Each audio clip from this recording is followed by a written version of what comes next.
আসসালামু আলাইকুম everyone, welcome to my another new blog.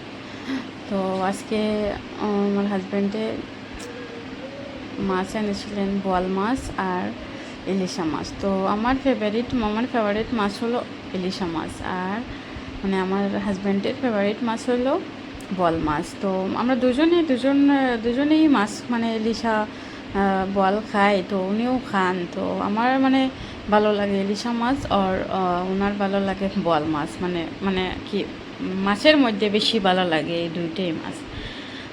তো আজকে ভাবলাম না, আমি এই যে সর্ষে দিয়ে মাছ ইলিশা মাছ বানিয়ে খেতেই ভালো লাগে, তো ভাবলাম না আজকে বাজি করেই খাই। তো কালকে সর্ষে ইলিশ বানাবো। তো বোয়াল মাছ আর ইলিশা মাছ ভাজি করলাম।